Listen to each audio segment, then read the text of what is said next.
muchas que ya han fallecido, sobre todo de la Arquidiócesis de Buenos Aires, de Quilmes, de las que primero tuvieron, ¿no es cierto? Pero bueno, en cuanto a esto, a las reuniones, Buenos Aires fue un poco un faro, donde muchos iban a prepararse ahí a Buenos Aires, como para comenzar en sus diócesis, las diócesis que eran sufragarias de la Arquidiócesis de Buenos Aires. Y ahí empezó un poco, empezaron a conectar, si se encontraban muy de vez en cuando, así, hasta que había reuniones interdiocesanas, y entonces querían averiguar si había más. Ahí surge justamente la revista, porque dicen, bueno, con esta revista vamos a enterarnos, le mandamos a los obispos a ver si esto se conoce más en el país y a ver si hay en otros lugares, en otras diócesis, ¿no? Y bueno, ahí empieza toda la conexión. Y en un momento dado, dicen, bueno, tenemos que encontrarnos, habría que hacer un encuentro nacional para poder compartir, para poder conocernos, para poder saber cuáles son las realidades de cada una. Y ahí surge, justamente surge que en una de esas reuniones, una de las vírgenes consagradas, que era consagrada de San Justo, que está dentro de la provincia de Buenos Aires, pero ella era de otra provincia oriunda, estaba viviendo en su provincia, en la diócesis de Gualeguaychú. El obispo de Gualeguaychú es el que estuvo compartiendo con nosotros estos días. Y bueno, y entonces ella propone, invita, dice, yo lo organizo. Ella vive en un pueblo que se llama Santa Anita. Justamente es un pueblo que son todos descendientes de alemanes, está en el medio de la provincia de Entre Ríos, y nos invita así masivamente, buscó gente, nos invitaron, nos alojaron, no tienen hoteles, nos alojaron en las casas fue algo fraternal de todo el pueblo que fue increíble, increíble, y ese fue nuestro primer encuentro nacional formal, digamos, y a partir de ahí, fue en el año 2003, y a partir de ahí todos los años tenemos, hasta que en el 2020 es nuestro primer encuentro virtual, por razones obvias, ¿no es cierto? Bueno, no me quiero extender más. Sí, le toca a Ani. ¿Anilu? Hola, ¿qué tal? Muy buenos días a todas. Un gusto saludarlas. Bien, mi nombre es Ana Guadalupe Martínez, me dicen Anilu, a sus órdenes, me van a conocer más así. Yo tengo 7 años de haber recibido la consagración virginal, el 22 de diciembre del 2013, ¿sale? Y yo pertenezco a la Arquidiócesis de Guadalajara, en Jalisco, de donde es el tequila, para que todas se ubiquen, pues ahí pertenezco. Actualmente presto el servicio. Yo anteriormente no había participado. En México no tenemos una organización como la tienen en Argentina, ¿verdad? Que para mí es muy bueno y realmente es algo que tenemos que aprender a trabajar a través de un equipo para diferentes actividades. Ahorita les voy a platicar cómo es que nosotros trabajamos los encuentros nacionales, pero lo que sí tenemos es que a partir de cómo está estructurado en México la vida consagrada, existe algo que se llama la DIVIC, la división que es la organización propiamente donde participan cada representante de vida consagrada, ¿sale? La dimensión de la vida consagrada, la DIVIC. Entonces nos piden que participe una virgen consagrada a nivel nacional. Actualmente yo estoy prestando este servicio, voy por el 2º año, y Jessica, que la conocerán más tarde también, ella participa junto conmigo. Entonces, bueno, esa es la labor que estoy haciendo actualmente. Para platicarles un poquito de los encuentros, aquí hay incluso, ahí está Marta Tarín, que ya estuvo en el panel anterior, que ya le tocó participar en la organización del primer encuentro, pero para que nos demos una idea de esto, nosotros ya llevamos, este año sería nuestro encuentro número 18. Tenemos 18 años reuniéndonos cada año y la pandemia no lo impidió también, igual que Argentina, el año pasado lo hicimos de manera virtual. En México hay 91 diócesis. De estas 91 diócesis que hay, en 32 hay vírgenes consagradas. Estamos hablando del 30%, o sea que nos falta muchísimo, ¿no? pero ha sido también una experiencia muy bonita de poder participar en la dimensión de vida consagrada, porque ahí nos encontramos con todos los vicarios de vida consagrada de todas las diócesis. Entonces, cada vez más se está promoviendo y ellos mismos se entusiasman para promover esta forma de vida. Digo, más adelante vamos a platicar un poquito de cómo es esta estructura. Algo que me parece muy interesante mencionar también es que la primera consagración en México fue en 1978, es decir, hace 48 años, pero todo sucedía de manera aislada. O sea, estaban pasando consagraciones en Guadalajara, otras en México, esta primera fue en San Luis Potosí, y hasta el primer encuentro fue que todas se dieron cuenta, pues también cómo cada uno estaba viviendo esta forma de vida. Gracias. ¿Cuántas son, Anilu, en México? En México, ahorita con datos puntuales de cada una, tenemos 184 registradas, pues. O sea, con datos específicos. Muy bien.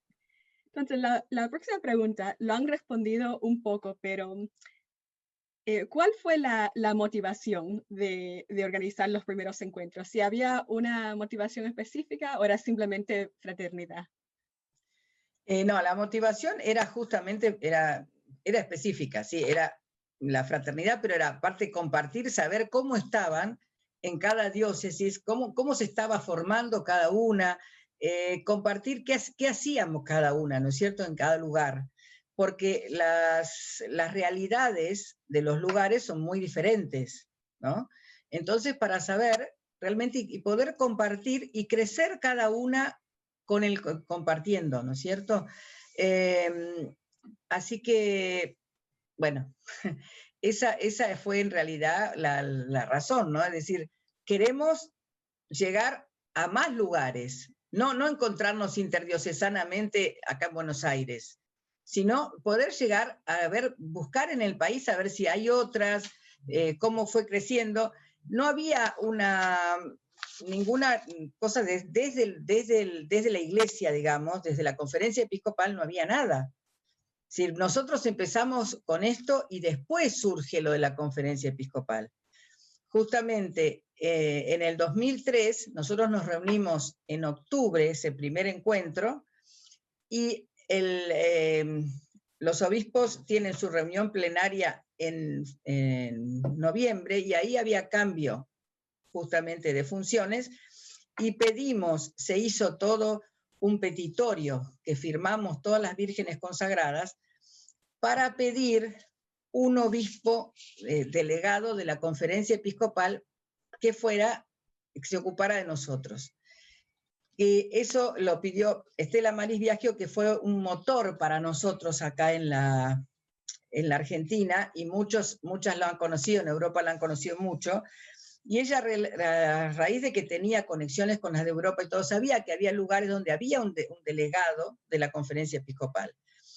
Entonces, en el 2003, para nosotros fue importante porque tuvimos ese encuentro en Santa Anita en octubre, y en noviembre el presidente de la conferencia episcopal, que era Monseñor Mirás en ese momento, logra que todos firmen y aprueben el delegado de la conferencia para nosotros. Así que a partir de ahí,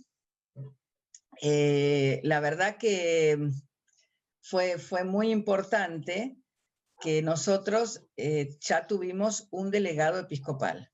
O sea que el 2003 fue un año muy importante para el Orden de Vírgenes en Argentina.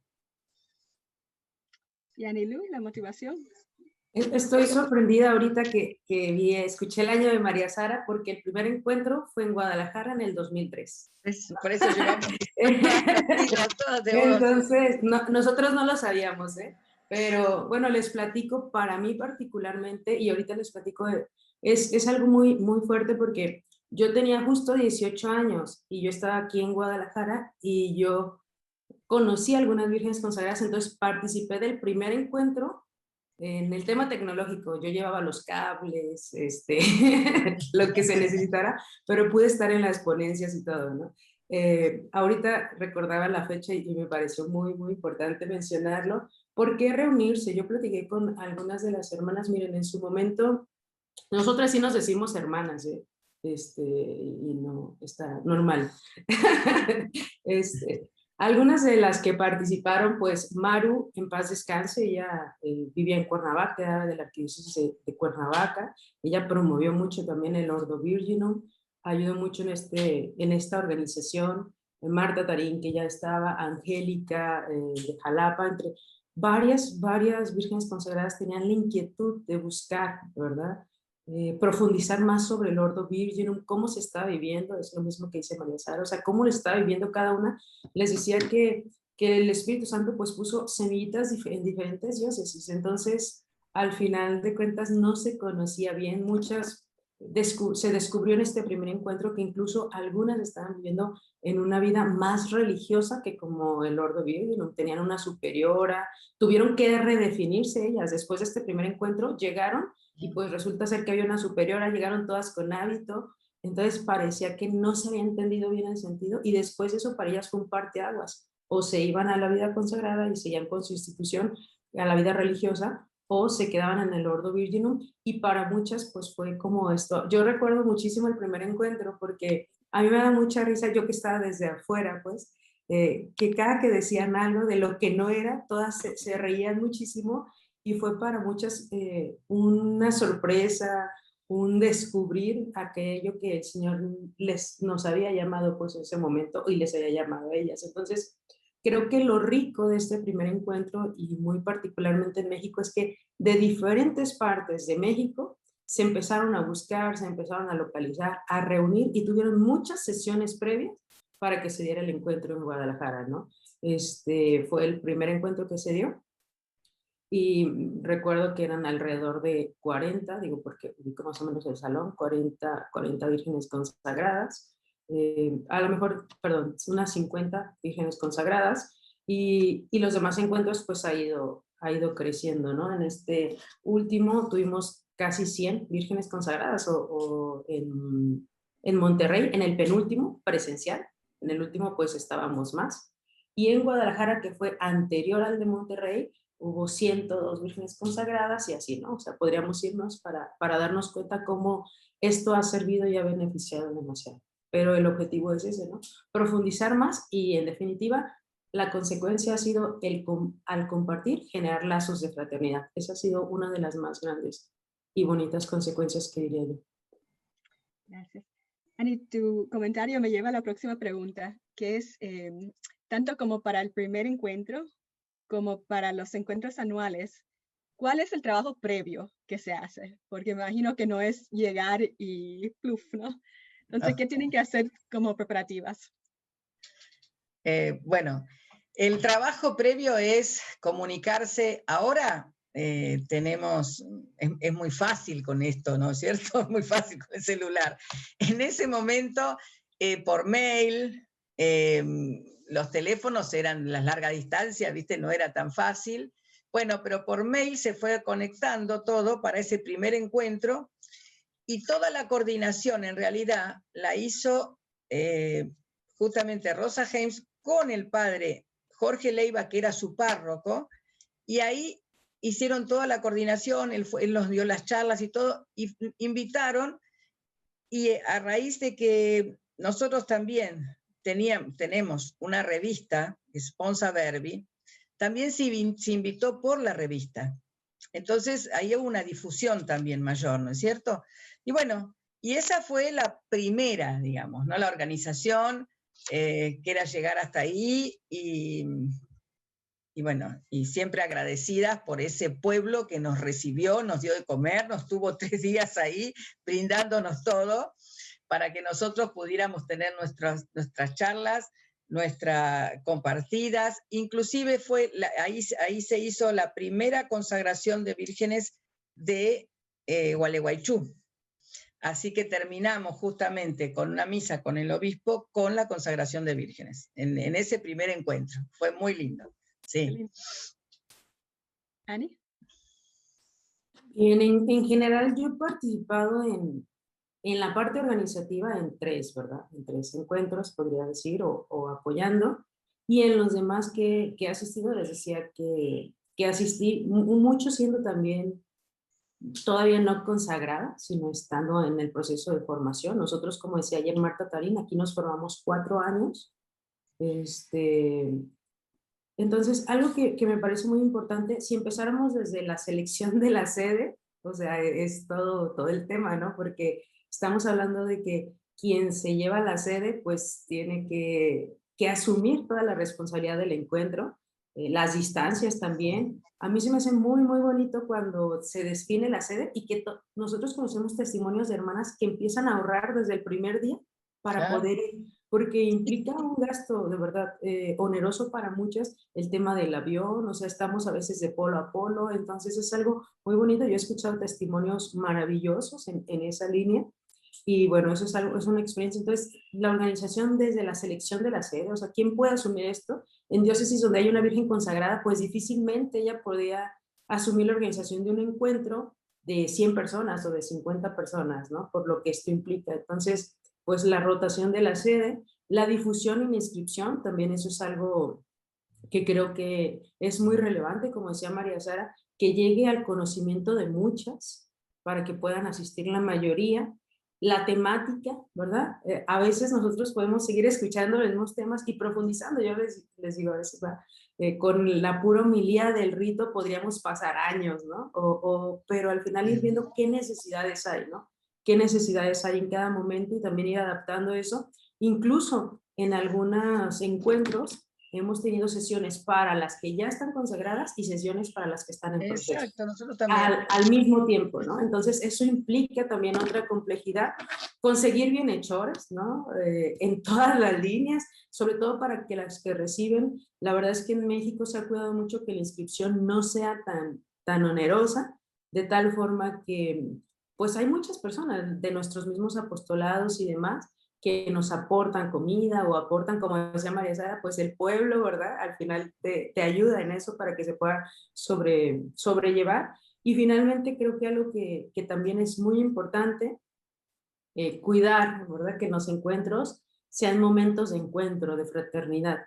Entonces las diferentes actividades, por ejemplo, en México se da mucho que se hace un paseo al final, una convivencia al final, entonces también eso favorece bastante. Entonces, en cuestión de organización yo diría, pues lleva mucho trabajo. Yo creo que nosotros duramos un año siempre, todos los que se llevan la sede, un año trabajando para el siguiente año, y eso también es una experiencia bonita porque es para el servicio de la iglesia. A mí me impresiona la similitud que tenemos. Es cierto, como esas ayudas que hay, el ir ahorrando, como decías, que hay gente que va ahorrando ya desde el principio de año a año. Sí, tenemos muchas cosas en común, la verdad que es increíble, pero es muchas cosas en común, sí. Puedo dar mi testimonio de haber estado en México y me sorprendió la fluidez con que aparentemente organizaron todo con mucha cooperación, con mucha ayuda mutua, y realmente fue un buen testimonio de sororidad entre las vírgenes. No la puedo poner, Rita. La próxima pregunta es, ambas de ustedes vienen de países que son geográficamente muy grandes, ¿no? Entonces, ¿cuáles han sido los retos principales, tanto logísticos como a lo mejor organizativos?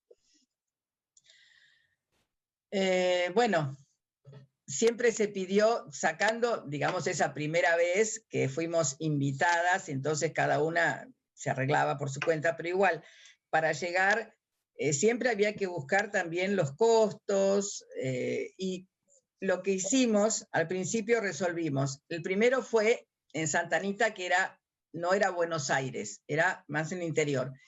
Al año siguiente se decide hacer en una diócesis de Buenos Aires, que es Loma de Zamora, que es donde tuvimos por primera vez la visita de nuestras hermanas chilenas.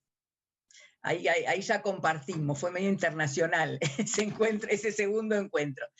Bueno, y después dijimos, bueno, volvemos más al interior como para tratar de que los gastos no sean siempre onerosos para los que están más afuera de Buenos Aires, ¿no? Entonces, no quedarnos siempre en las diócesis, si bien somos muchas las diócesis de Buenos Aires, no quedarnos siempre acá, sino ir cambiando entre una y otra. Después estuvimos en Rosario, o sea que fuimos cambiando, ¿no? Eso porque para no ser para que no fuera tan oneroso y cargar tanto. Y lo que se hacía es el último día, nosotros lo que hacemos es, cuando una diócesis va a tener al año siguiente, se hace una ceremonia del traspaso de la lámpara. El que está en ese momento le traspasa la lámpara al que lo va a hacer al año siguiente. Y en ese momento se entrega la lámpara y ellos, la diócesis que le corresponde, tienen la lámpara en su diócesis como para tener las reuniones y todo, poder encenderla y rezar junto a la lámpara, que es la lámpara del Ordo Virginum de Argentina. Así que ya llevamos 18 encuentros con la lámpara. Y se pasa a otra diócesis ahí. Y ahí ya se ocupa la otra diócesis de organizar. Bueno, es complicado organizar. Ahora, desde que tuvimos obispo delegado, primero fue Monseñor Blanchou, que era un obispo emérito. Lo tuvimos un periodo nada más. Los periodos son de 3 años. Después lo nombraron a Monseñor de Elizalde, que no era emérito en ese momento, ahora sí, que él es benedictino. Lo nombraron a él, que con él fuimos a Roma en el 2008 también. Entonces, él organizó, dijo, no, los encuentros tienen que ser bien formativos. Entonces, él, a partir de que él estuvo, comenzó a poner las personas, o él daba las charlas, o otros obispos, los obispos donde estábamos, los locales, digamos, o directamente buscaban ellos mismos a alguien para dar las charlas.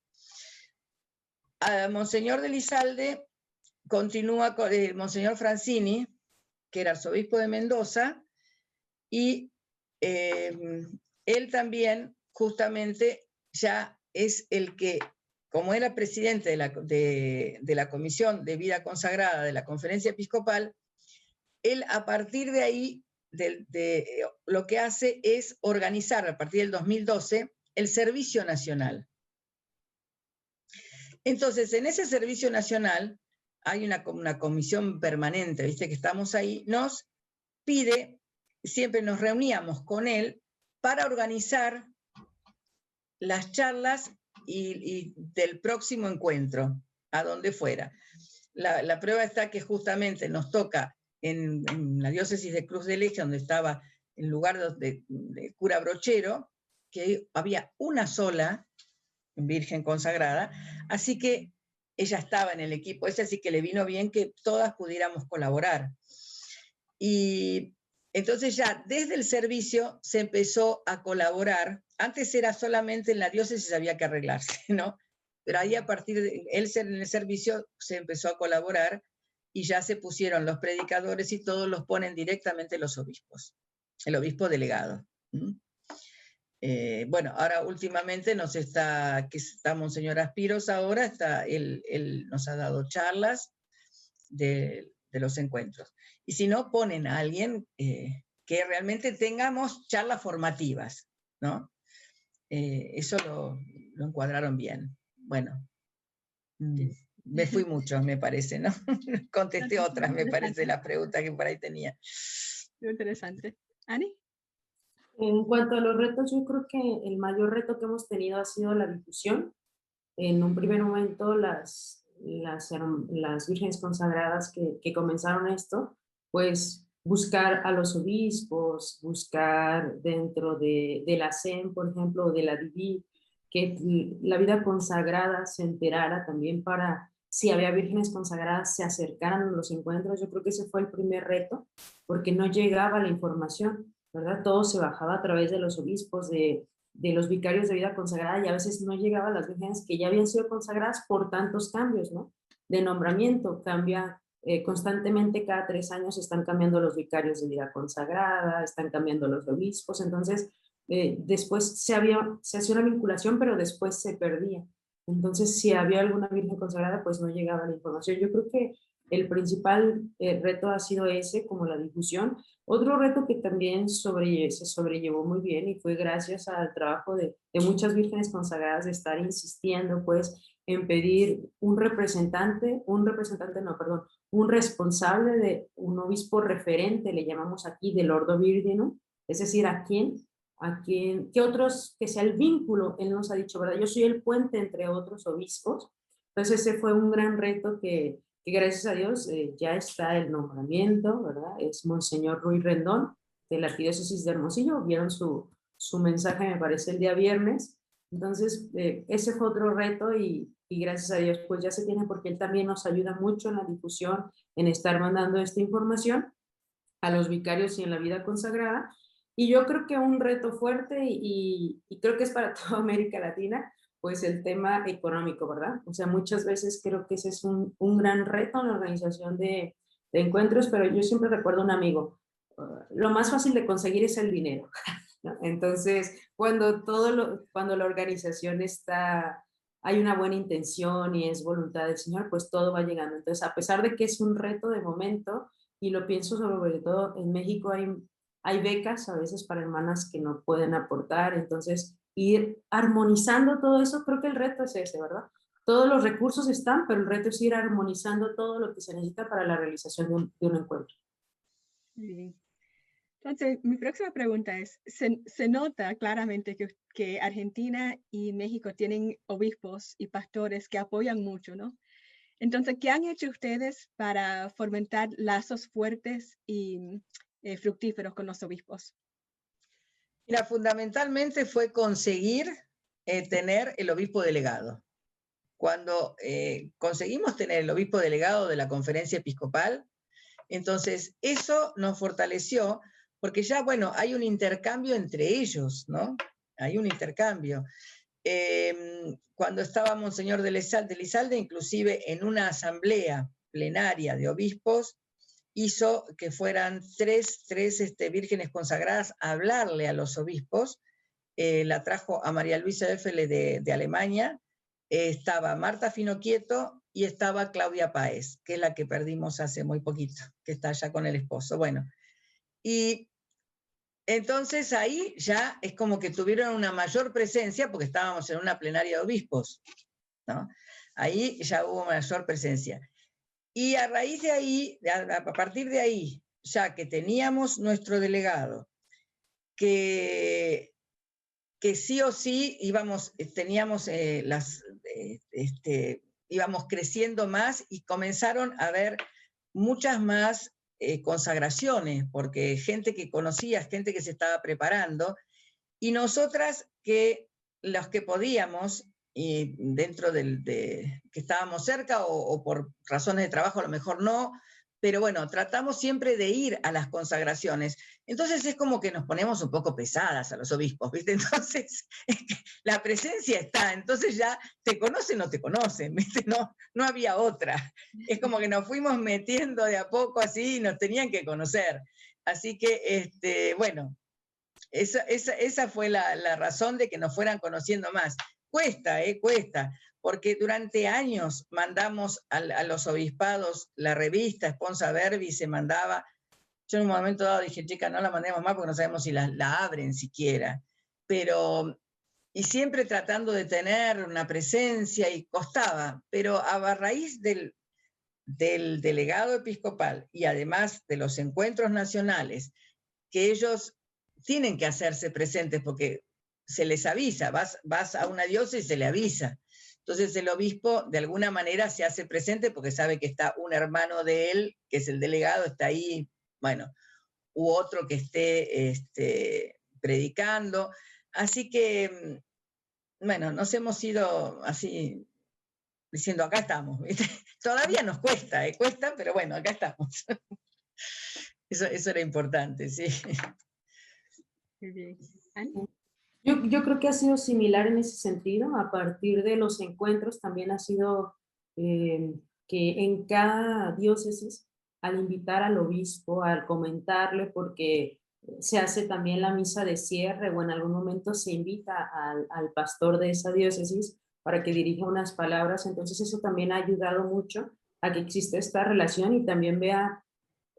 A veces dicen cuántas somos, ¿no? Porque si solamente hay una o dos en la diócesis o en las mismas consagraciones, que también aquí en México muchas hemos participado de consagraciones en otras diócesis, o incluso yo recuerdo en mi consagración vinieron algunas de diferentes diócesis, entonces también eso hace ver pues la riqueza y el saber, pues los mismos obispos al darse cuenta que hay otros obispos que están promoviendo, también para ellos es impactante, ¿no? Les decía que hoy ya tenemos un obispo referente, el caso que decía María Sara sería el símil del delegado, pero esto tiene poco, ¿no?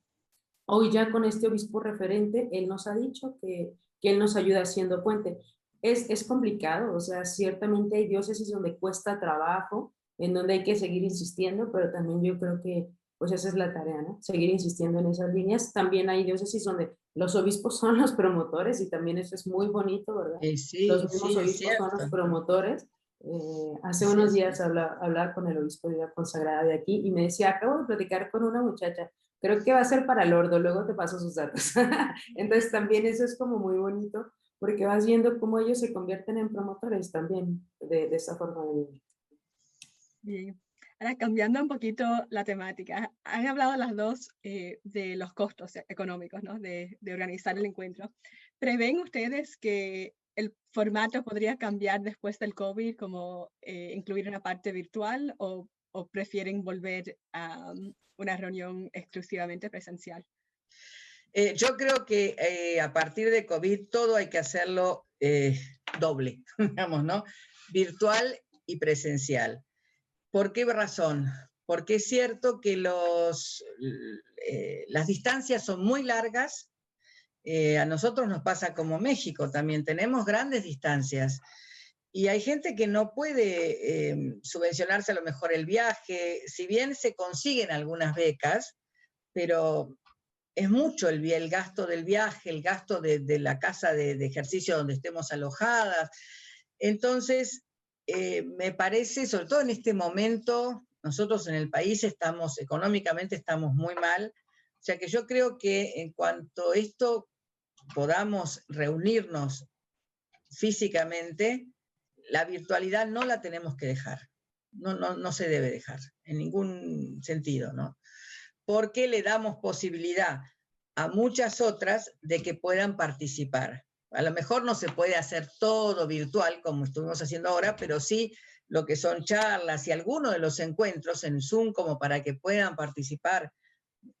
Yo creo que hay que mantenerlo eso. Yo coincido también, nosotros el año pasado no quisimos dejar de hacer el encuentro, de la misma manera lo hicimos de manera virtual y se hizo un bonito trabajo de la Arquidiócesis de Hermosillo, en donde también se tuvieron las ponencias, todo como si fuera un evento presencial. Tuvimos estos encuentros de diálogo a través de los diferentes grupos de Zoom. Y coincido también, pienso que no se va a quitar lo uno por lo otro.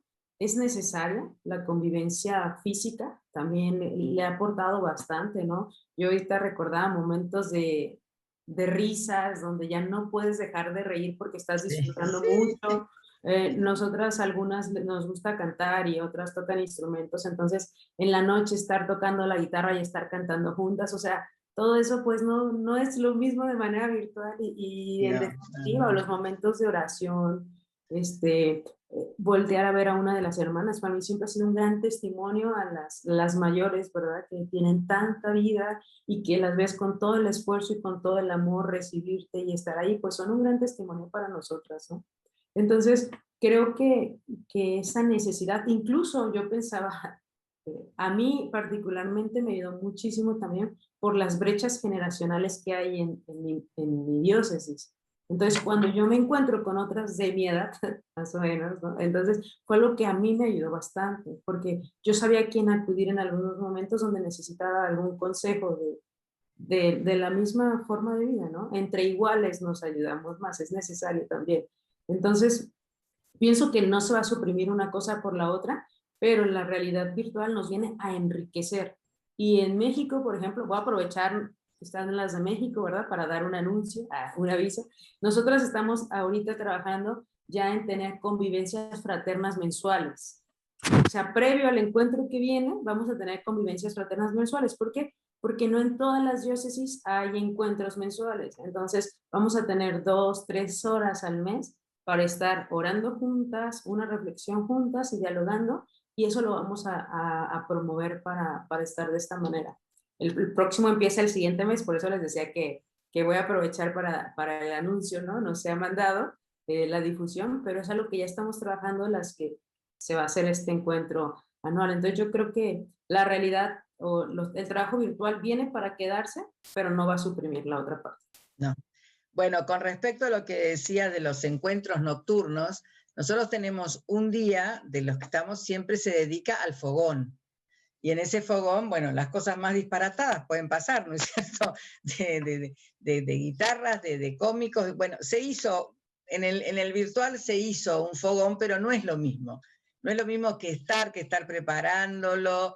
Hay quienes a veces preparan un teatro, viste, que en el momento te dicen, vos tenés que hacer tal cosa y ni sabés lo que tenés que hacer, pero bueno, pero es muy divertido y es muy fraterno. ¿Vieron? Es muy, muy fraterno. Eso en la virtualidad no se puede dar tan bien. Pero, bueno, pero sí todo lo que es la experiencia del compartir en conocimiento y todo, sí, es importante. Y creo que vos habías hecho una pregunta, Cristina, de los frutos del encuentro, de los encuentros nacionales. Exacto. Bueno, para nosotros el mayor fruto del encuentro nacional, además de ir conociendo a muchos lugares y de que nos conozcan y que nos llamen y nos pregunten, que a veces algunos ha habido obispos que, sabiendo que en tal lugar hay un encuentro, dice, bueno, comuníquense con ellas que yo quiero que ustedes que se están formando vayan a ese encuentro. Ha habido obispos que vamos a eso.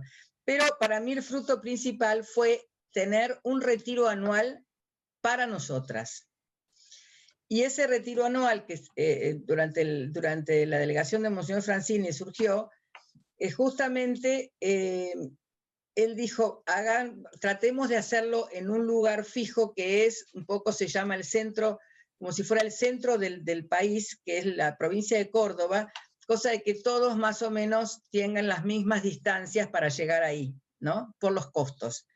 Y así que a partir de haberse creado todo el Servicio Nacional, de ahí surgen los ejercicios espirituales, que es el fruto que tuvimos de los encuentros nacionales, ¿no es cierto? Y que en el 2020, por supuesto, también fue virtual. Tuvimos el retiro virtual. El 2020 no, el 2020 fue presencial porque fue en febrero. Este año, en enero, fue virtual. 2021 fue virtual y se aprovecha muchísimo y fue predicado por Monseñor Aspiros Costa, que es nuestro actual delegado episcopal. Me encanta esa idea de un retiro como fruto. Me encanta. Sí, el retiro como fruto. Porque además es el retiro exclusivamente para nosotras. Y de paso te encontrás 2 veces en el año, en el encuentro nacional. Eso está bueno. Muy bien. ¿Ani? Bien, pienso que de los frutos, evidentemente, la fraternidad, o sea, yo subrayaría eso porque ha sido muy fuerte. Sí, eso sí, eso y también. Es muy bonito poder llamar hermana en este sentido, ¿verdad? Y tener con quien compartir la vida. Yo creo que muchas veces, o sea, no te esperas al encuentro, sino que yo viajo, bueno, en el trabajo viajaba mucho y de repente acabo de ir a Mérida hace poco y me encontré con las hermanas de Mérida, o por el trabajo me tocaba ir a Monterrey y entonces buscaba las de Monterrey, entonces se van creando lazos muy bonitos o ellas tenían que venir a Guadalajara y las hospedamos en casa. Entonces esas son cosas que valen más que todo, saber que si tienes una necesidad puedes escribir y que otras van a estar orando por ti. Eso es invaluable. Yo pienso que eso es lo más bonito y lo más fuerte que hay. Y evidentemente, pues la profundización en esta forma de vida.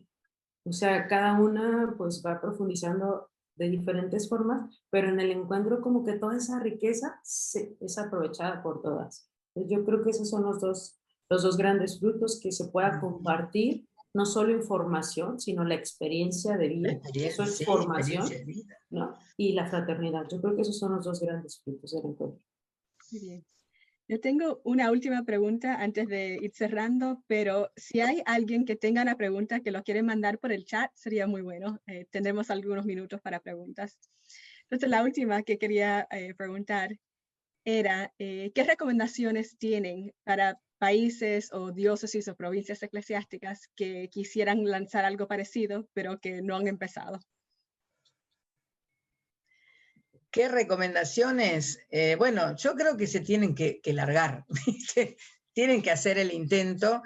Si tienen un obispo que las acompaña, bueno, de entrada mejor. Y si no, directamente las vírgenes que lo organicen de motus propios, ¿viste? Que, por supuesto, con un sacerdote, que será el sacerdote del lugar, que se va a hacer cargo de darle las charlas, porque la idea es que esos encuentros nacionales tengan charlas formativas, o sea, no es encontrarse solamente porque sí, es además de encontrarnos, que es muy importante la fraternidad, es la formación, ¿no? Es una formación permanente que es lo que tenemos que tener, que ya lo hemos hablado estos días, ¿no es cierto?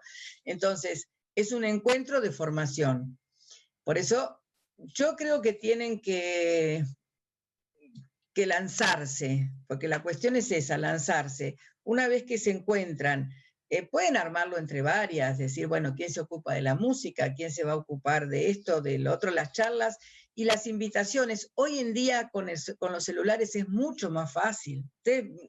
Nos encontramos un montón de gente estos días por el WhatsApp. Es decir, hoy en día es mucho más fácil. Así que yo creo que tienen que lanzarse y hacerlo. Es fundamental porque es muy rico, es muy rico. Uno termina con una fraternidad tan grande, ¿no? con amistades fuertes. Yo creo que hay que hacerlo. Yo también en mi primera recomendación diría, comiencen ya, ¿no? O sea, como sea, cuantas sean, o sea, a veces podrían ser pocas, pero también eso es muy rico y se va creciendo. Y para el lugar donde se realice el encuentro también se convierte en un estilo de promoción vocacional. O sea, y muchas personas más empiezan a orar por el Ordo Virgen. Yo pienso, por ejemplo, con todas las que hemos comentado, las personas que participaron con nosotros de nuestros apostolados, a partir de que conocieron el Ordo Virginum, decían, son como las de nosotros, ¿no? Y entonces empiezan a orar por todas las demás, y eso también es una riqueza. Entonces, comenzar sin miedo, pedir ayuda también.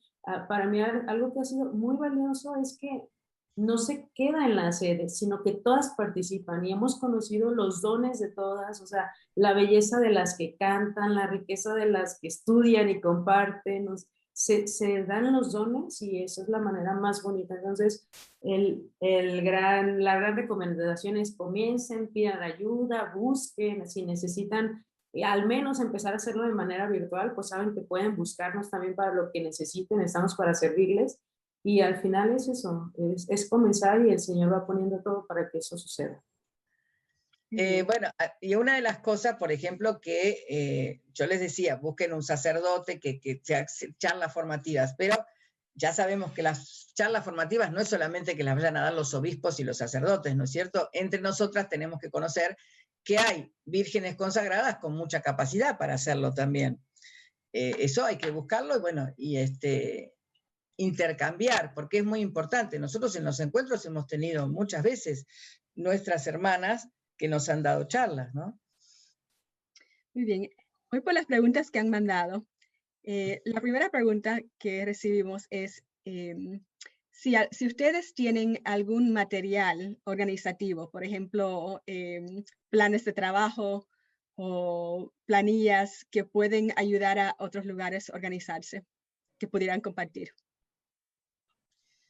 Lo importante es tener todo, tener justamente, cuando dijiste planillas lo pensé, tener la cantidad de hermanas que hay en cada lugar como para invitar, conocer cuáles son las vírgenes, tratar de difundir y tratar de ir preguntando para poder llegar a ellas, invitarlas, ¿no? ¿Viste? Lo primero es la invitación. Y después, bueno, sí, hay toda una cosa organizativa que que con un tiempo prudente tenés que empezar a decir, tienen que hacer depósitos, mandar los CBU, hoy en día es fácil, ¿ves? Se hacen esas cosas, antes no.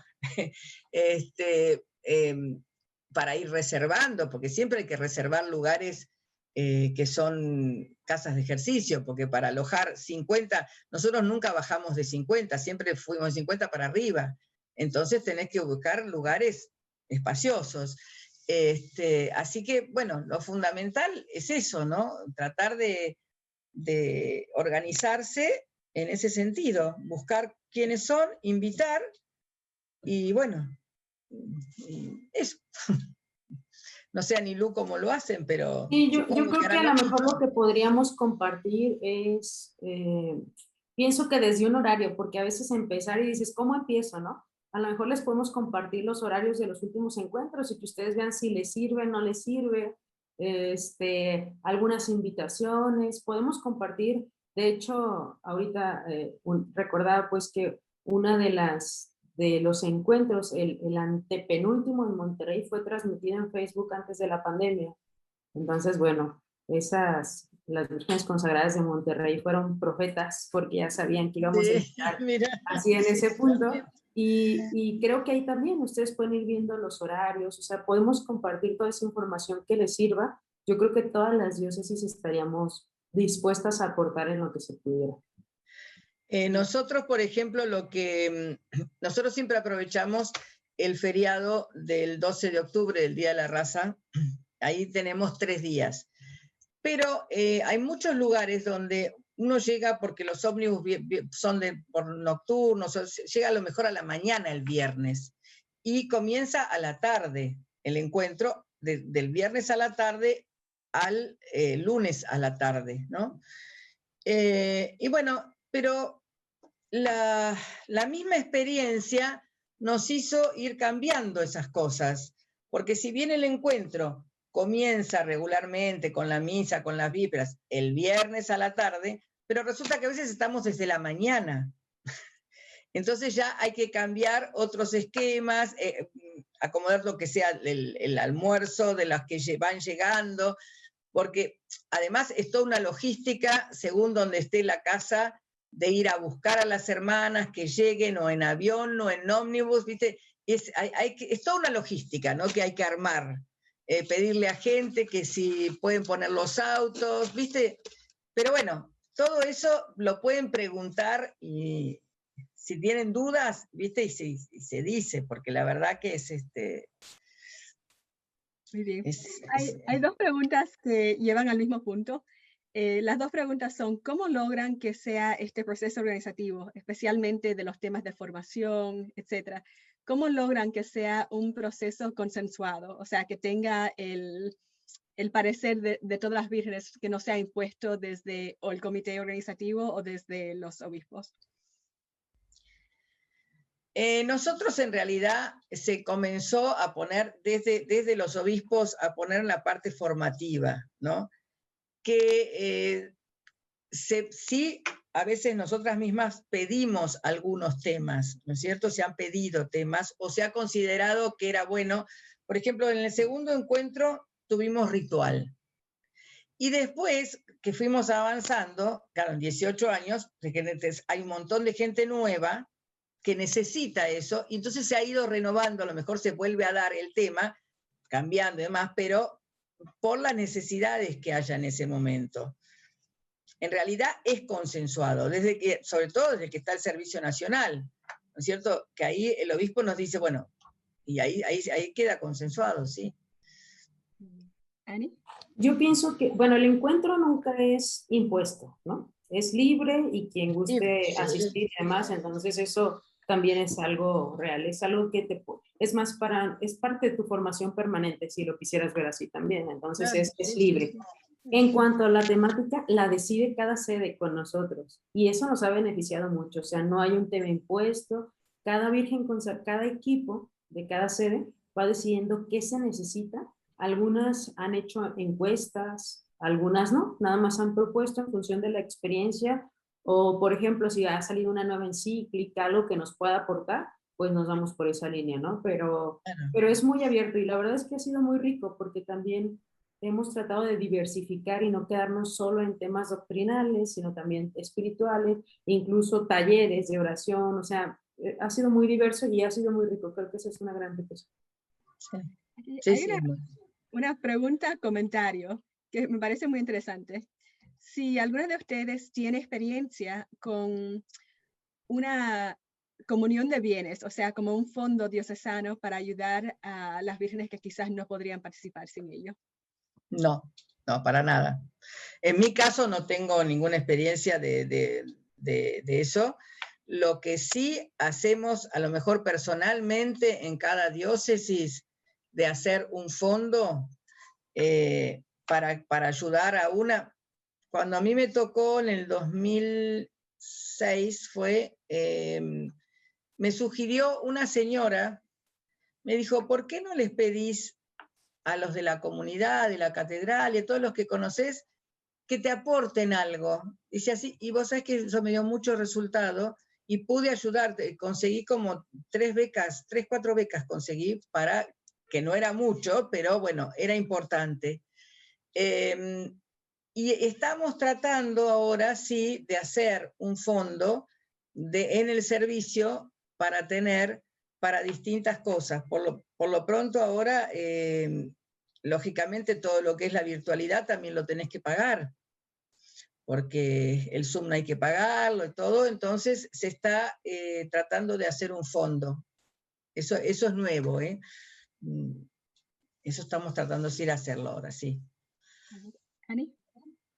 Bueno, para el encuentro propiamente en México hay muchos bienhechores. O sea, para el encuentro, lo que se cobra en el encuentro no suple todos los gastos, ¿verdad? Entonces hay muchos bienhechores de los apostolados, amigos, pues siempre hay personas muy generosas que den para la inscripción, para los traslados. A mí me ha tocado ver y eso se me hace muy, pues ha sido muy bonito, ¿verdad? El testimonio de vírgenes consagradas que becan a otras vírgenes consagradas. O sea, nosotros en alguna ocasión hemos puesto, hay 4 vírgenes consagradas que no pueden asistir, ¿quién quiere dar becas? Y te buscan aparte, oye, yo quiero dar una beca, o yo le pago el traslado, o después escuchas, ¿no? Ella le pagó el traslado a tal, entonces también eso pienso que ha sido así, más que un fondo, no hay un fondo, pero sí hay aportación y compartir los bienes, eso sí sucede. Eso que dice Ani también sucede acá. Eso que dice Ani sucede acá también, sí. Veo por el chat que hay algunas en Argentina que ya están trabajando en esto. Realmente es interesante porque es lo que recomienda Ecclesia Sponsa Imago, ¿no? Entonces, para cerrar, quiero darle la palabra a Anilu y María Sara, si tienen algunos consejos o palabras finales para concluir este taller. Bueno, yo creo que ya lo hemos dicho todos, ¿no? Que si realmente están en una diócesis y que tienen y conocen que hay otras diócesis cerca, traten de unirse, porque es muy rico el compartir. La riqueza es increíble y bueno, traten de hacerlo, traten de siempre ir a cuántas consagraciones sepan que hay y que puedan llegar, háganlo. Ayuden en las consagraciones. Nosotros somos un grupito que somos muy de ir, nos han pedido obispos también, ¿no? Decir, bueno, ¿cómo tenemos que hacer? Si bien en el ritual no está, pero sí acostumbramos a entrar las consagradas con lámparas o con velas encendidas, la consagranda detrás con la lámpara apagada, y salimos después todas juntas también con las lámparas encendidas. Eso es una cosa que no está específicamente en el ritual, pero es algo muy lindo, que eso ha ido creciendo en nosotras por estos vínculos que tenemos, por estos vínculos. Porque de hecho en mi diócesis, por ejemplo, no se da, pero por los vínculos esto los hemos ido haciendo.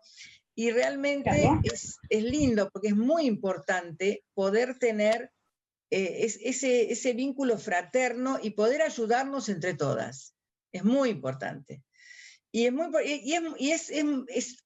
una felicidad enorme poder acompañar, ¿no? Ir a cada una. muchas veces nos llaman, a mí me han llamado muchas veces para preguntarme cómo organizar toda la parte litúrgica, digamos, los movimientos y demás, que hay cosas que son importantes en nosotras y a lo mejor no se especifican tan bien en el ritual, pero sí es importante algunos movimientos. Y bueno, y eso nos da, eso lo hacemos, ¿no? Y eso justamente te lo da el hecho de tener cercanía con otras diócesis. Bueno, no hablo más, basta. Yo haría referencia a lo mismo de los vínculos de fraternidad. Es decir, nosotras necesitamos tener esos vínculos para sostenerlos. Nadie puede caminar solo en la vida de fe, nadie puede caminar solo en la vocación, y esto mantiene viva también nuestra forma de vida. Eso también es una gran promoción vocacional, ¿no? Miren cómo se aman. Entonces yo creo que eso es lo que hace que valga la pena. A lo mejor internacionalmente nos podemos conocer, nos podemos acercar y todo, pero la realidad local es la misma y los desafíos locales son los mismos. Entonces ahí es donde la Virgen se puede enriquecer más también. Por eso sí es importante el trabajo nacional, el trabajo diocesano, pues, en las que también hay varias en la diócesis. Y evidentemente internacionalmente nos podemos enriquecer mucho, pero el trabajo local es necesario y también es un factor de sinodalidad. Yo pienso que es muy importante que se trabaje para que esto se logre. Muy bien. Pues con esto concluimos. Quiero darle las gracias a María Sara, a Anilú. Ha sido muy enriquecedor y creo que nos ha dado mucho para pensar. Bueno, gracias a vos, Cristina. Muchas gracias a las dos. Muchísimas gracias. Gracias. Gracias. Gracias, gracias. Muchas gracias.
pero todo finalmente impacta en la química cerebral, ¿no? Entonces, aquí no aparecía ni un estado emocional distorsionado actual, ni una enfermedad. Aparecía algo que es una entidad psiquiátrica y psicológica que se llama trastorno de la personalidad. Un trastorno de la personalidad, voy a sacar el finoquieto de bolsillo, o sea, una definición bien sencilla para que nos sea fácil interpretarlo. Es una personalidad que parece haberse desarrollado como una adulta madura, pero que en realidad es una personalidad de niño. Y conocemos niños rebeldes, niños sumisos, niños caprichosos, niños egocéntricos, el niño, su majestad el bebé, su majestad el niño, ¿no?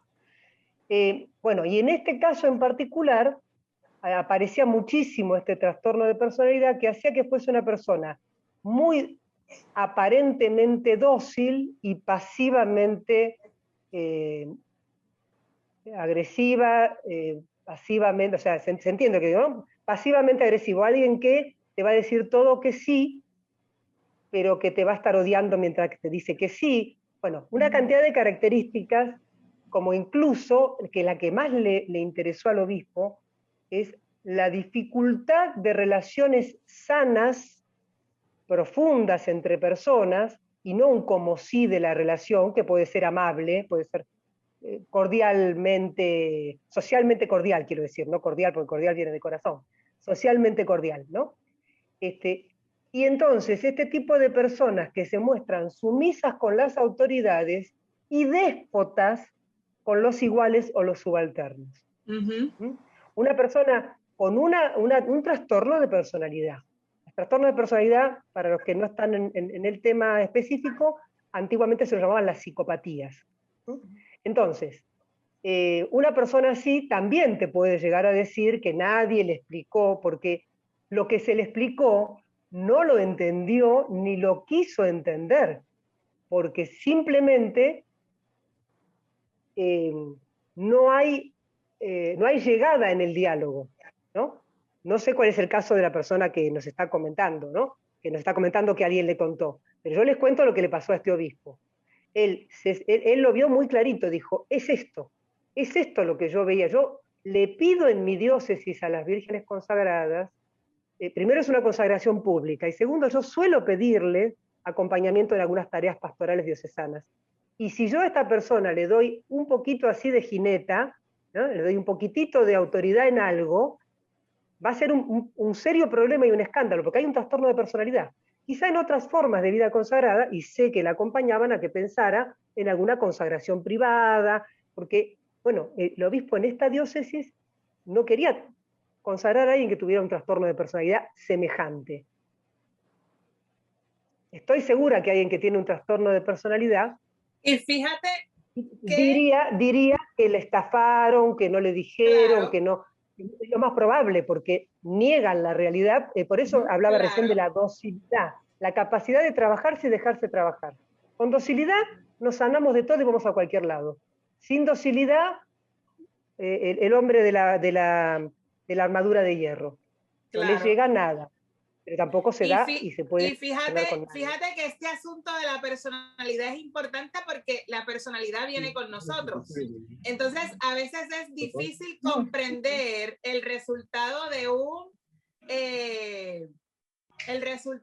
psicodiagnóstico en donde hay indicadores de trastorno de personalidad, porque son mis propias características que están expresadas en una forma que produce consecuencias negativas en la socialización. Alguien decía por ahí si se curaba, no se cura porque no es enfermedad. No se cura porque no es enfermedad. Exactamente. Además, alguien nos preguntó aquí si los estudios grafológicos pudieran ser adecuados para hacer evaluación. Yo no los conozco, así que no puedo dar opinión sobre eso. Es muy poco. O sea, sería como intentar conocer la personalidad por un dibujo que hizo en una servilleta en un restaurante. Eso sería Ok. tomarlos como lo único. No digo que no sirvan, pero no los pudieran tomar. Sería muy aventurado y muy arriesgado tomarlos como un todo, definitivamente. Y entonces nos preguntan también, ¿sería que un psicodiagnóstico tendría que ser más específico para nuestra vocación? No sé cómo explicarlo. Bueno, Yo pienso cualquier que... psicodiagnóstico... Ajá. Dime, No. Marta. No, digo, cualquier psicodiagnóstico no es una batería, batería llamamos al conjunto de técnicas que ponemos a disposición, ¿no?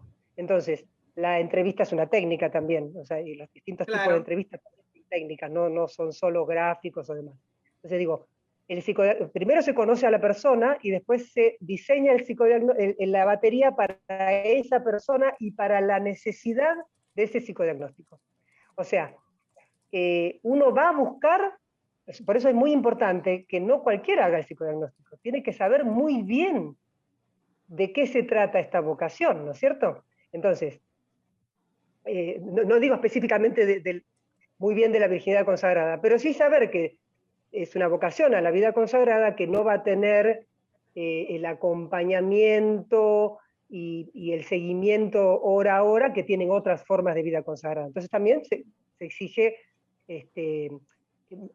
dilucidar determinados aspectos para poder acompañarlos en el proceso formativo y para poder apoyar a la persona, ¿no? En definitiva, el psicólogo se encuentra con la persona, hay un encuentro de persona a persona, no nos imaginemos algo punitivo, ¿no? Algo, bueno, te portaste mal, esto te salió mal, ahora vas a ir al psicólogo. No, es un encuentro con una persona y muchísimas veces sana más el encuentro con esa persona que lo que esa persona puede hacer, ¿no? Por eso es tan importante elegir el profesional que sepa a dónde me está acompañando, para qué me está acompañando. Entonces, en este tipo de psicodiagnósticos es importante que sepa qué elementos tiene que ir a buscar para informar sobre esos elementos, y no sobre otros.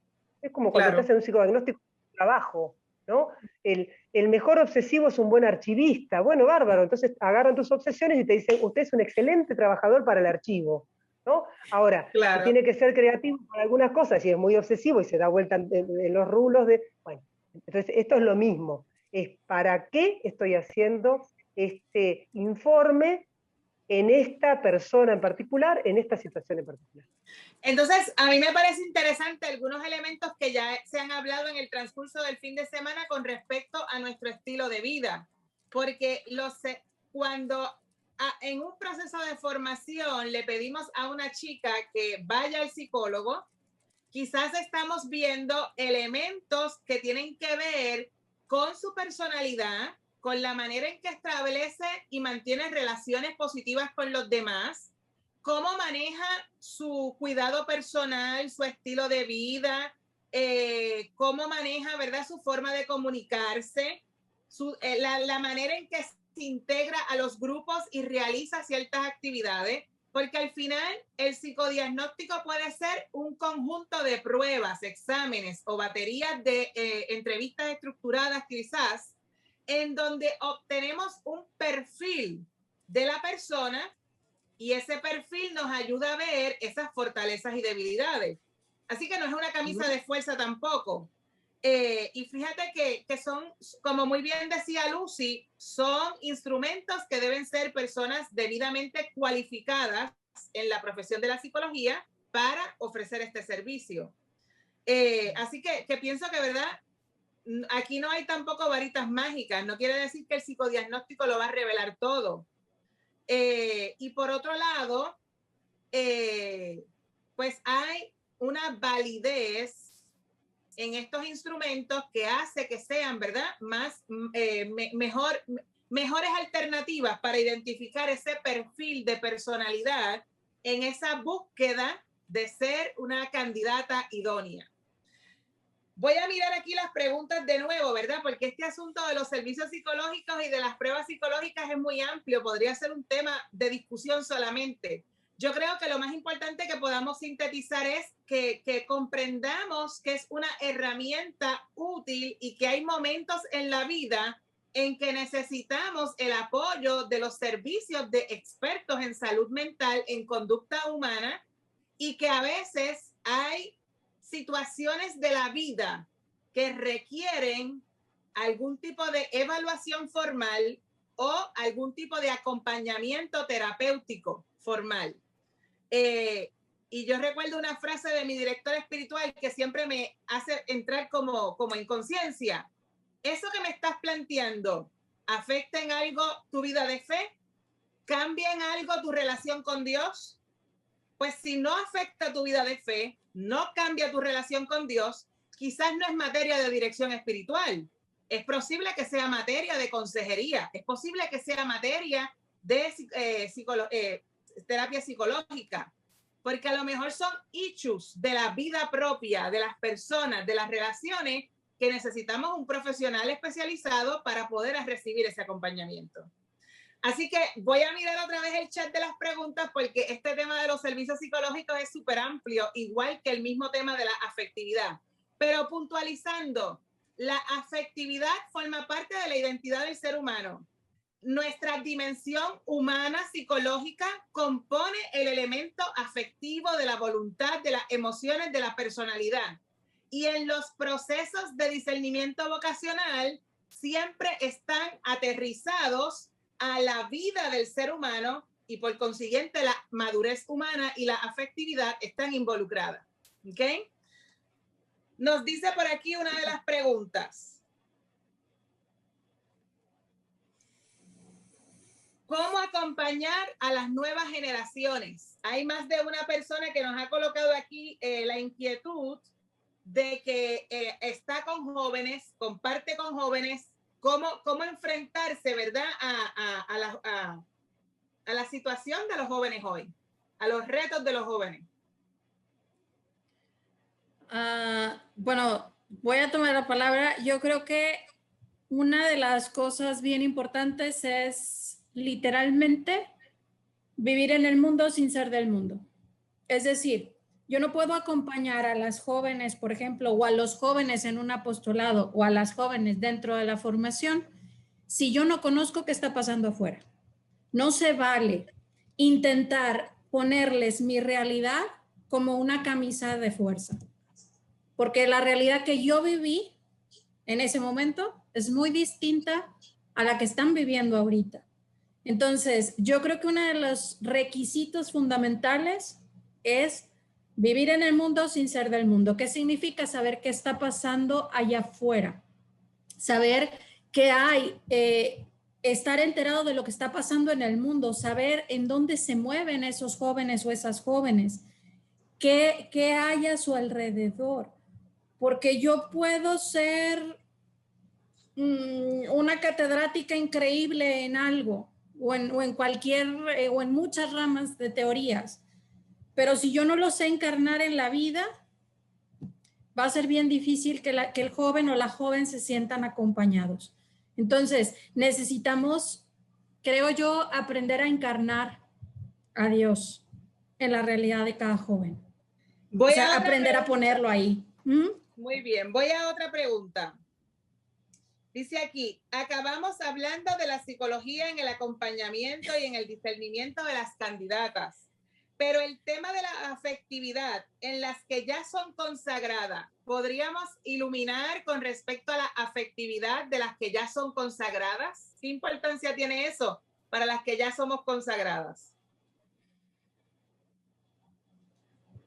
¿Qué importancia tiene la afectividad para las que ya somos consagradas? Bueno, yo diría, sí, digamos, es muy interesante la pregunta y muy lúcida, porque en realidad nos planteamos desde el inicio de la vida consagrada, pero decimos somos humanas, y entonces lo propio de la humanidad es la afectividad. O sea que este es un tema de trabajo toda la vida, es un tema que nos acompaña toda la vida, porque no es un tema, somos nosotras mismas, digamos, es nuestra propia vida.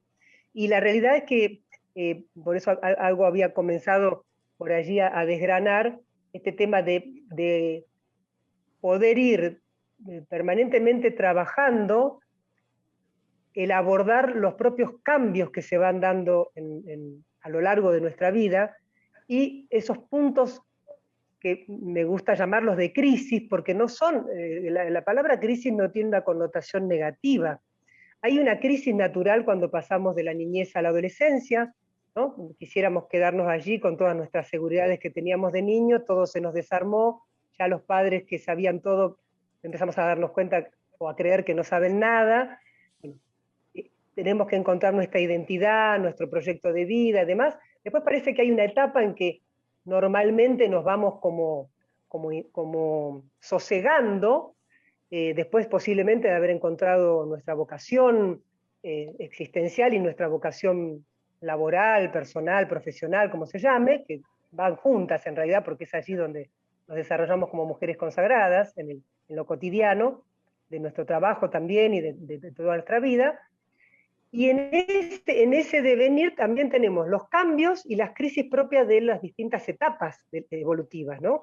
No es lo mismo tener 30 años que tener un poquito más de 40, que tener un poquito más de 60, que entrar en la tercera edad, y hoy ya podríamos hablar de la cuarta y de la quinta, ¿no? Algo hoy, nos decía Gloria Irene, el empezar a necesitar, cuando a lo mejor alguien siempre fue una persona bastante autónoma, bueno, todos esos momentos de la vida son necesariamente momentos que los estamos viviendo poniendo en juego la salud de nuestra afectividad.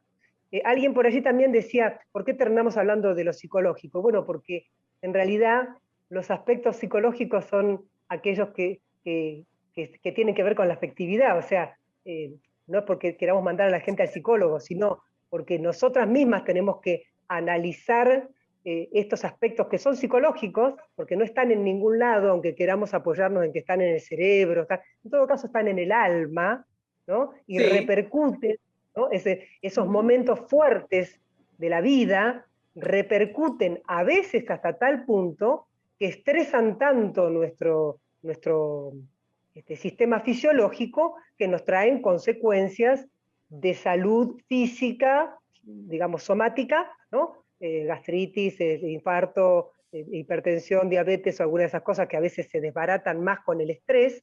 Bueno, a veces el estrés emocional nos trae ese tipo de cosas y tenemos que buscar ayuda para atender el problema de salud física y para atender el estrés emocional que lo va a seguir provocando, o no nos trae ese tipo de manifestaciones y se expresa en otro tipo de sintomatología que puede ser el estado de ánimo, en el humor, ¿no?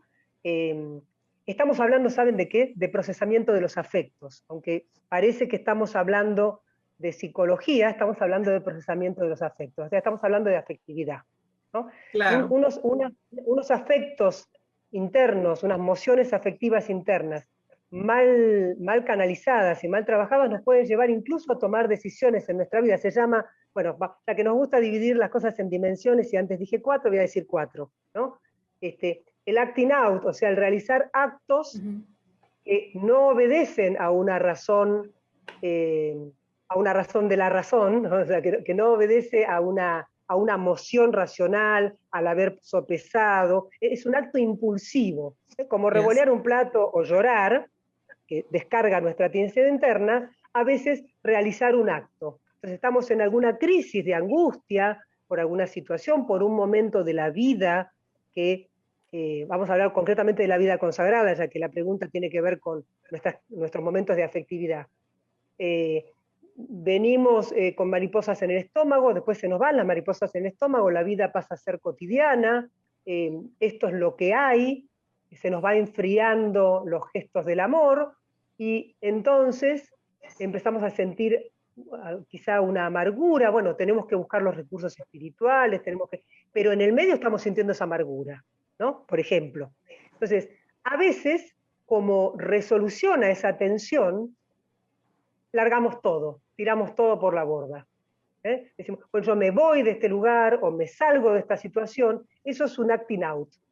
Eso no resuelve mi problema, pero hago un gesto que me parece que me descarga la tensión que estoy viviendo. Es el extremo, ¿no? El extremo de la descarga con un grito o con revolear algo o con estar irritable con alguien, contestar mal. Pues va más o menos todo en el mismo nivel. Esas tensiones internas a veces tocan mucho a nuestra impulsividad. ¿sí? Pero también pueden llegar a generar síntomas de tipo psicológico concretamente, ¿no? Neuróticos, me refiero a ataques de pánico, que son fobias o agorafobias muchas veces, digamos, momentos de depresión, pues puede ser reactivas a alguna situación, o uno tiene cierta tendencia a tener un desequilibrio químico en alguno de los neurotransmisores, como la serotonina, alguna de esas, y entonces tiendo a tener estado anímico bajo. Pero espiritualmente estoy fuerte. Bueno, entonces ahí es donde me voy a atender el problema concretamente, porque a la larga no voy a estar fuerte espiritualmente si estoy en tanta tristeza, ¿no?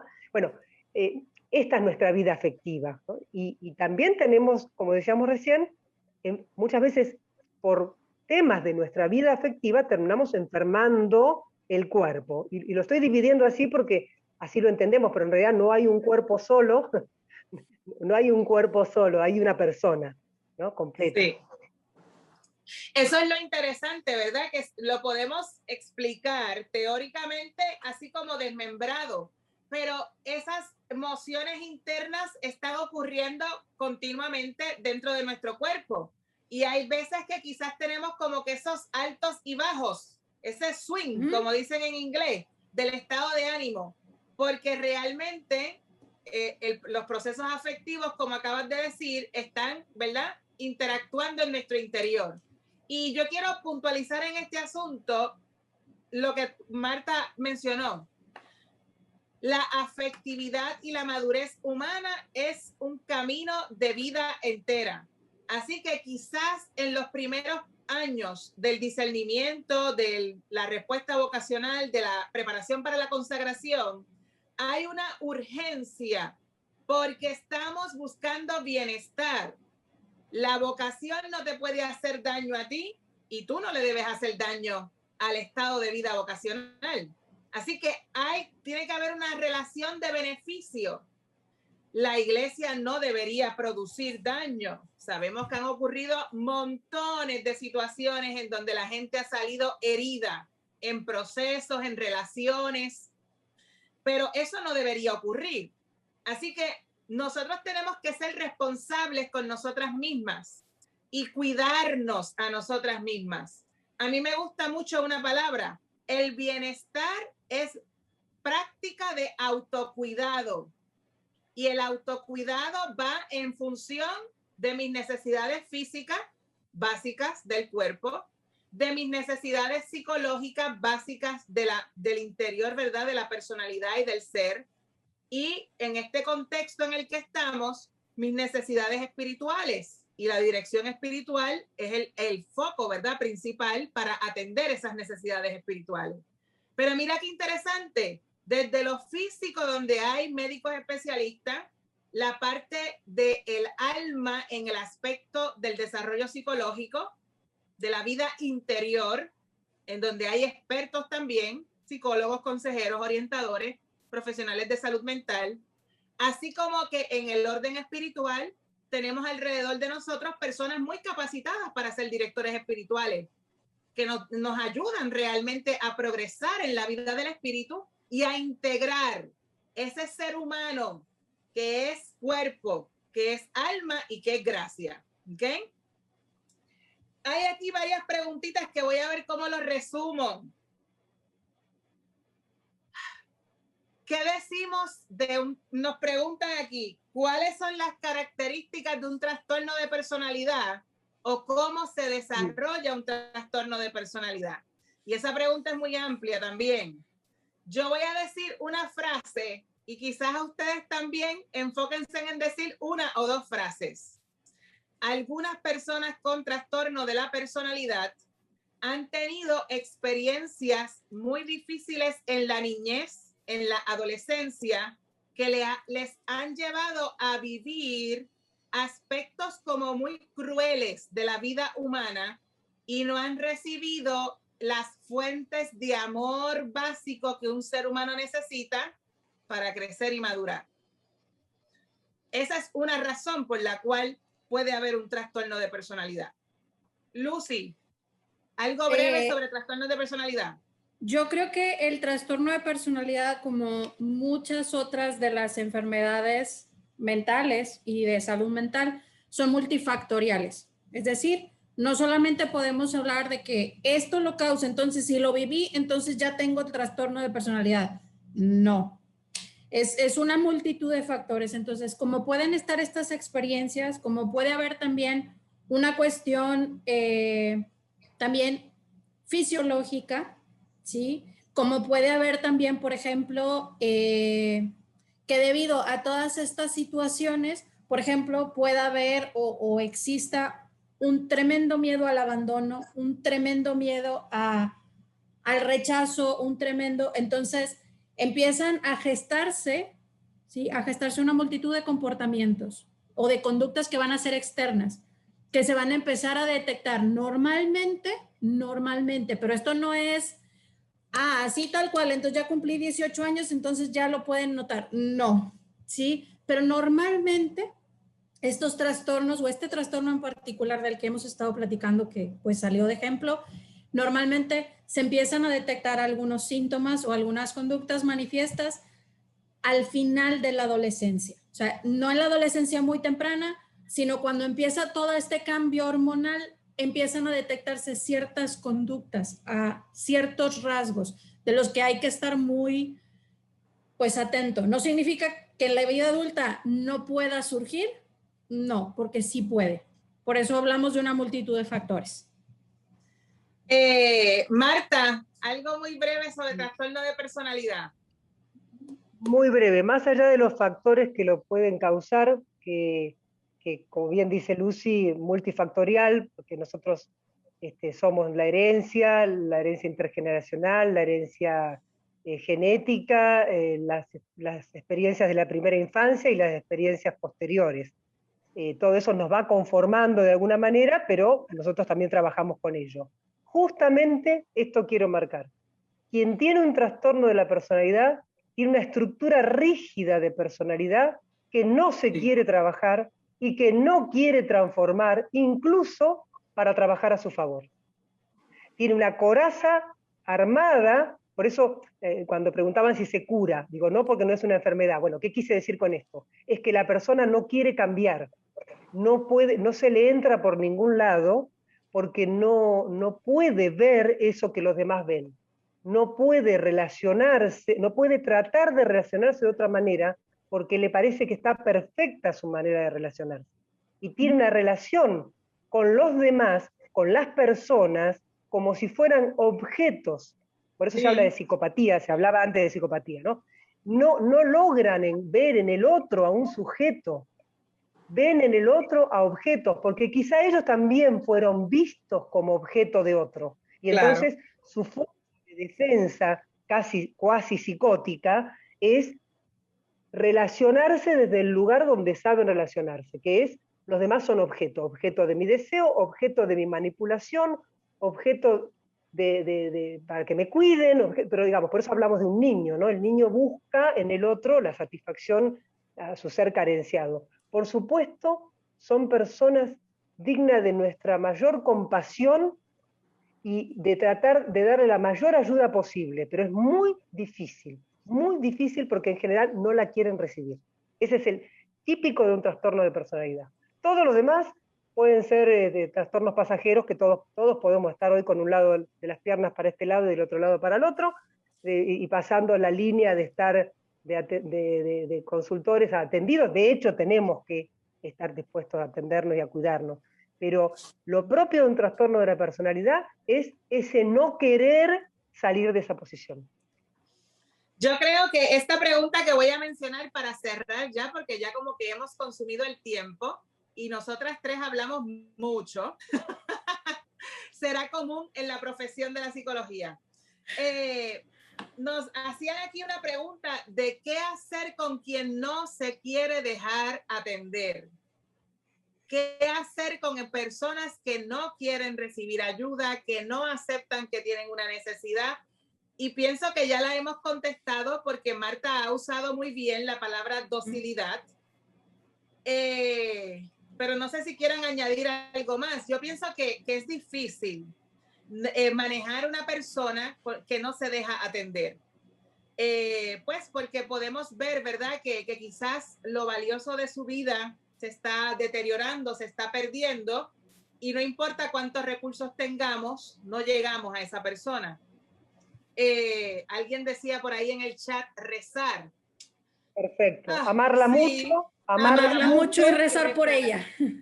Rezar, porque además en el amor y en el contacto con amor, a lo mejor se van cayendo esas corazas que hacen que la persona, corazas de miedos, corazas de inseguridades, corazas de heridas, que hacen que la persona se confíe y en algún momento pueda dar el paso de dejarse ayudar. No estoy diciendo ir a psicólogo, estoy diciendo dejarse ayudar por otros, porque si no nos ayudamos y no nos salvamos todos juntos, no nos salvamos. Acompañamiento fraterno, ¿ah? Y mucha paciencia, sí. Porque cuando uno ve la respuesta que la otra persona la puede tener delante de sus ojos, te puedes desesperar. Y aquí es muchísima paciencia, porque si la otra persona no lo está viendo, es imposible. O si la otra persona no quiere, pues nos podremos parar de cabeza, pero pues no. Dios tiene un tiempo, claro. Dios tiene un tiempo para cada uno. Claro. El tiempo de Dios para cada uno. Exactamente. Sí, exactamente. Bueno, ya aquí, ¿verdad? Pienso que estamos llegando al final de este momento. Sabíamos nosotras que íbamos a consumir el tiempo y que quizás nos íbamos a quedar con necesidad de más, porque sabemos que es un tema amplio, extenso, a veces complejo también. La invitación desde este panel de afectividad es que sobre todas las cosas seamos conscientes de nuestra humanidad, querramos vivir en esa totalidad del ser que es capaz de donarse y de entregarse, pero para poder llegar a ese nivel, ¿verdad? Que nos han presentado a través del fin de semana en diferentes formas con las ponencias de una manera muy hermosa, de poder revivir nuestro deseo de entregarnos totalmente a Cristo, tenemos que tener ese cuidado de nosotras mismas, ese estado de bienestar interior, esa búsqueda, ¿verdad?, de nuestras necesidades más profundas. Y al mismo tiempo pienso que una frase que las tres hemos mencionado, que la afectividad evoluciona a través del ciclo de vida y que las necesidades que tenemos en la adolescencia, en la juventud, en la adultez temprana, van cambiando. Y esa palabra que usaba Marta tan asertivamente de las crisis, etapas nuevas de la vida que producen cambio y nos provoca una respuesta interior diferente. A veces levanta cuestionamientos diferentes. Y para eso también tenemos que detenernos a reflexionar, a pensar lo que somos como ser humano y a encontrar esas nuevas respuestas, ¿verdad?, ante las situaciones que la vida nos presenta en cada etapa del desarrollo.